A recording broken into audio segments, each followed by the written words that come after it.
आज किचन 123 में middle east के मशहूर तरीन और पाकिस्तान में भी मकबूल तरीन गोला कबाब बन रहे हैं।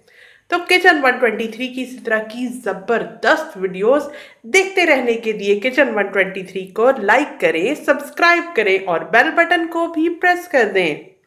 तो आपको मैं बताती हूँ कि इंग्रेडिएंट्स क्या क्या चाहिए। गोला कबाब बनाने के लिए मैंने आधा किलो चिकन का कीमा ले लिया और इसको मैंने छलनी में इस तरह से फ्रिज में रखा हुआ था। ये देखें कितना इसके अंदर से पानी निकला है। ये निकलना बहुत ज़्यादा ज़रूरी है, क्योंकि अगर गोला कबाब के अंदर पानी मौजूद हो, कीमे के अंदर पानी हो या प्याज में पानी हो या किसी भी फॉर्म में आप उसके अंदर पानी रहने देंगे तो कबाब टूटकर बिखर जाएंगे, अच्छे कबाब नहीं बनेंगे और आपको फिर बाद में अफसोस होगा कि इतनी मेहनत का कुछ नतीजा ही नहीं निकला। तो इस बात का ज़रूर ख्याल रखें कि आप इसको रखेंगे फ्रिज में। इसकी वजह ये है कि अब गर्मी शुरू हो गई है, हम बाहर गोश्त को नहीं छोड़ सकते। तो ये एक बारीक वाली छलनी है जिसके अंदर से आसानी से पानी टपक सकता है। और इसको मैंने तकरीबन 1 घंटा इस तरह से रखा तो ये सारा एक्स्ट्रा पानी इसमें से निकल गया। अब ये खुश्क कीमा मेरे पास मौजूद है जिसके अंदर मैं मसाला जात वगैरह ऐड करूँगी और फिर इसके कबाब तैयार करूँगी। ये चिकन का कीमा है, इसको मैरिनेट करने के लिए आधे पौने घंटे का वक्त भी काफ़ी होता है। मैक्सिमम आप 1 घंटा भी रख लें तो वो ठीक रहेगा। बहुत ज़्यादा देर के लिए मैरिनेट करने की ज़रूरत नहीं होती। लेकिन अगर आप बीफ का कीमा इस्तेमाल करें तो फिर आप कीमे के अंदर तमाम चीज़ें मिक्स करने के बाद 4 घंटे के लिए मैरिनेट होने के लिए उसको फ्रिज में रखेंगे तो फिर वो नरम होगा और जब हम पकाएंगे तो वो गल जाएगा। बहरहाल चिकन के साथ पकाना आसान है। चिकन ही हमने लिया, उसके लिए एक तो मैंने दरमियाने साइज़ की प्याज लेके उसको इस तरह से स्लाइसिस में काट लिया। इस प्याज को हम ब्राउन करेंगे और इसके अलावा जो खुश्क मसाला जात हैं वो इस ब्लैक प्लेट में मौजूद हैं जो मैं आपको बताती हूँ। ये जितने भी खुश्क मसाला जात हैं ये मैंने अपने चम्मच को फ्लैट करके लिया है, यानी कि भर भर के चम्मच नहीं डाले हैं। 2 चाय के चम्मच ये लाल मिर्च का पाउडर है, 2 चाय के चम्मच नमक है, 1.5 चाय का चम्मच से 2 चाय का चम्मच तक इतनी मिकदार के लिए मुनासिब रहेगा। ये 1 चाय का चम्मच है धनिया पाउडर, ये 1 चाय का चम्मच है ज़ीरा पाउडर, ये 1 चाय का चम्मच है गरम मसाला पाउडर और ये है अमचूर पाउडर, ये भी 1 चाय का चम्मच मैंने लिया। और ये है जावित्री का पाउडर 1/4 चम्मच, ये खुशबू के लिए है।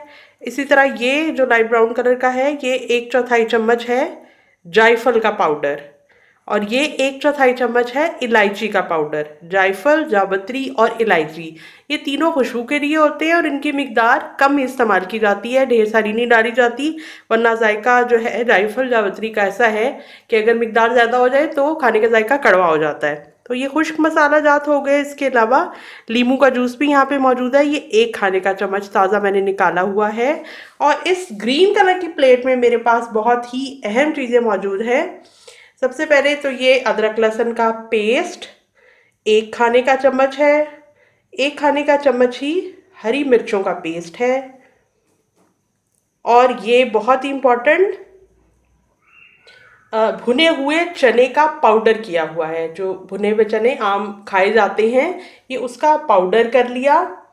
और ये 1 खाने का चम्मच है गोश्त गलाने का पाउडर, आप चाहें तो कचरी पाउडर भी इसी तरह 1 खाने का चम्मच इस्तेमाल कर सकते हैं, या अगर आपके पास कच्चा पपीता या पक्का पपीता भी मौजूद है तो उसका भी पेस्ट बना के आप 1 खाने का चम्मच डालेंगे। जो भी चीज़ आपके पास आसानी से अवेलेबल हो वो आप उसमें डाल लें।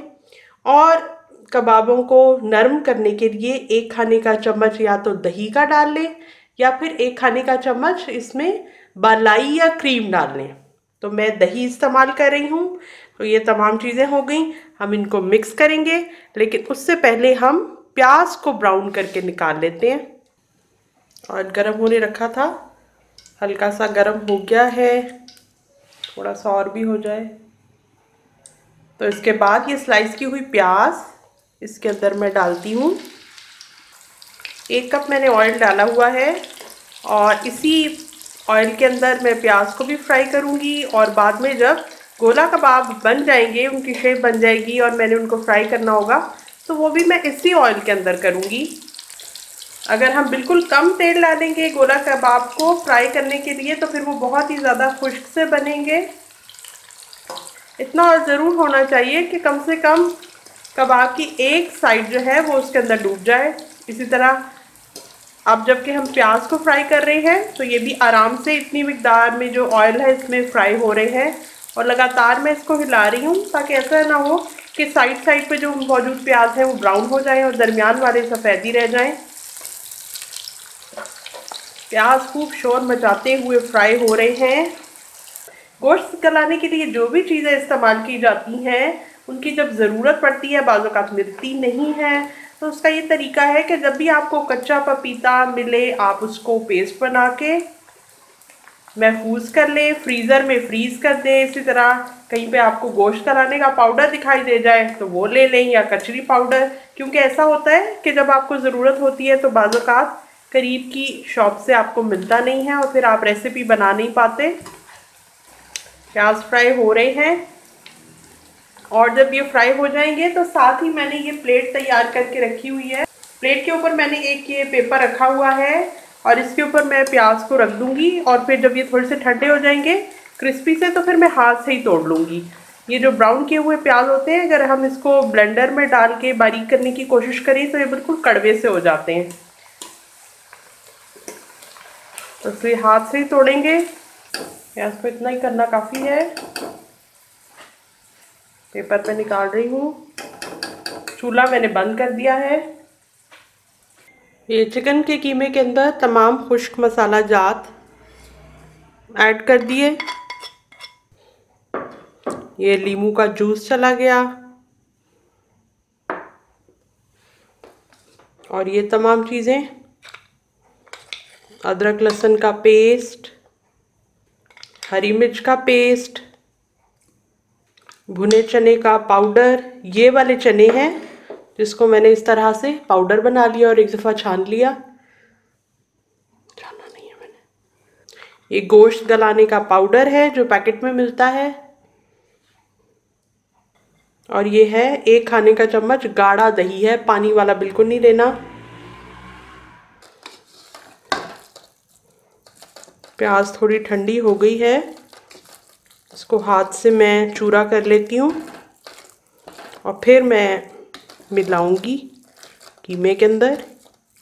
कीमा लेते हुए आपने इस बात का ख्याल रखना है कि आपने बारीक वाला कीमा लेना है। जो कसाई है उसको आपने कहना है कि वो 2 मरतबा कीमा बनाने वाली मशीन से निकाल दे तो ये बिल्कुल बारीक हो जाएगा। और ये चूरा की हुई प्याज है, देखें ये बिल्कुल क्रिस्प हुई भी है। ज़रा सा इसको मैं हाथ लगाऊंगी तो ये फ़ौरन से चूरा हो गई। इसको ज़रूर आपने चूरा करना है।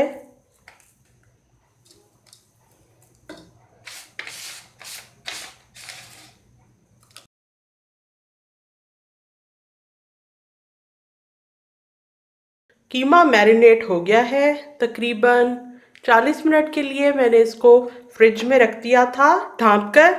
अब ये कीमा मेरे पास मौजूद है अच्छी तरह मैरिनेट किया हुआ और यहाँ पर मैंने हाथ पे लगाने के लिए और आसानी से बना लेने के लिए ऑयल अपने पास रखा हुआ है। हाथों पे लगा लेती हूँ ताकि आसानी से बना सकूँ। इस कीमे को भी बाहर निकाल लेती हूँ। मेरे पास जो कीमा था वो काफ़ी बारीक सा था, ये देखें बिल्कुल बारीक, तो इसलिए मुझे ब्लेंडर में इसको डालने की ज़रूरत नहीं पड़ी। आप चाहें तो इसको ब्लेंडर में भी एक दफ़ा मूव कर सकते हैं। हाथ से पहले एक बॉल बना लें और फिर स्ट्रॉ की मदद से उसमें एक सुराख कर दें।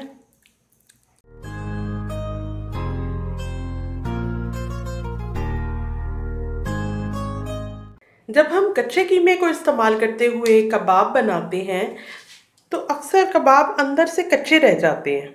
कबाब का अंदर से भी गलना ज़रूरी है। उसके लिए ये करें कि थोड़ा थोड़ा कीमा लेकर छोटे छोटे गोला कबाब बनाएं, बाइट साइज़ के। इसके अलावा कबाबों को फ्राई करने के लिए जब आप तेल में कबाब को डालेंगे तो उसके बाद आंच को हल्का कर दें ताकि कबाबों को पूरी तरह पकने का टाइम मिल जाए। हर साइड से टर्न करके आप कबाबों को जब पका लेंगे तो वो अंदर से भी गल जाएंगे। ग्रिलिंग इफेक्ट देने के लिए ये प्याज के छल्ले की सूरत में मैंने प्याज को काटा और इस तरह से मैंने रख दिया है।